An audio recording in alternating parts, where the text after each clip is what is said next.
PM Surya Ghar పథకం ద్వారా ఆరోగ్య పర్యావరణ పరిరక్షణతో పాటు పేద ప్రజలకు విద్యుత్ భారం తగ్గి నిరంతరాయ విద్యుత్ అందుతుందని రాష్ట్ర పర్యాటక సాంస్కృతిక సినిమాటోగ్రఫర్ శాఖ మంత్రి కందుల దుర్గేష్ వెల్లడించారు. దీన్ని సద్వినియోగం చేసుకోవాలని సూచించారు.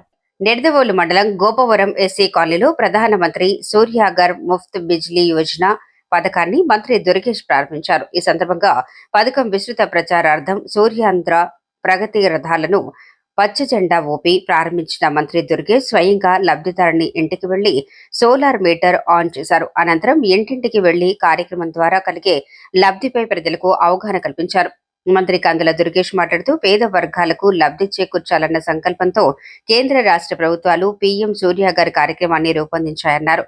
ఇదొక విప్లవాత్మక కార్యక్రమాన్ని అభివర్ణించారు. సూర్యరశ్మిని ఒడిసిపట్టి ఆ వేడి నుండి కరెంటు ఉత్పత్తి చేసి అది ప్రజలకు అందించాలని కేంద్రంలో ప్రధాని మోదీ, రాష్ట్రంలో CM Chandrababu Naidu, deputy CM Pawan Kalyan, విద్యుత్ శాఖ మంత్రి గొట్టిపాటి రవికుమార్ ఆలోచించి ఈ కార్యక్రమాన్ని ప్రారంభించారన్నారు.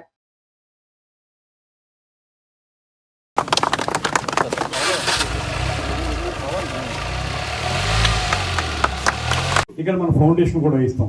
దాంతో పాటు మరో ముఖ్య విషయం చెప్పాలి మీకు. రేపు 18వ తారీఖున మన ముఖ్యమంత్రి వర్యులు చంద్రబాబు నాయుడు గారు మన నిడదవోలు గ్రామానికి వస్తున్నారు, నిడదవోలు పట్టణానికి వస్తున్నారు. అక్కడ మనకి స్వచ్ఛాంధ్ర స్వర్ణాంధ్ర సాసా అంటారు దాన్ని. ఆ స్వచ్ఛాంధ్ర స్వర్ణాంధ్ర కార్యక్రమంలో భాగంగా అక్కడ మాలకోడు చెరువుని ఉంది మనకి. ఆ మాలకోడు చెరువుని ఎలాగ అభివృద్ధి చేయాలి, ఏ రకంగా చేయాలనేటువంటిది ఒకటి. నిడదవోలు పట్టణంలో మురుగునీరుని శుద్ధి చేసేటువంటి ఎస్టీపీ సూయస్ ట్రీట్మెంట్ ప్లాంట్ ని ప్రారంభించడం ఒకటి. ఈ రెండు చేయడానికి వారు వస్తున్నారు. మిమ్మల్ని అందరినీ కోరేది ఏంటంటే ఆ రోజు సమయం మళ్ళీ చెప్తాం, మీ సర్పంచ్ గారి ద్వారా మీకు తెలియజేస్తాం. ఆ రోజు మీరు అందరూ కూడా రండి, ముఖ్యమంత్రి గారిని ప్రత్యక్షంగా చూడొచ్చు. ఆయన చెప్పే మాటలు విని నిడదవోలు నియోజకవర్గానికి ఆయన ఏమి కొత్తగా మనకి కానుకలు ఇస్తున్నారో, ఏమిస్తున్నారో కూడా వినొచ్చు మనం. మీరు అందరూ కూడా ఆ రోజు రమ్మని చెప్పి మిమ్మల్ని అందరినీ కోరుకుంటూ, ఇంత ఎండలో కూడా ఇంతమంది ఇలా కూర్చుని చక్కగా మీరు మా 4 మాటలు విన్నందుకు మీకు ప్రత్యేకమైన ధన్యవాదాలు తెలియజేస్తూ ఈ కార్యక్రమాన్ని ఉపయోగించుకోండి.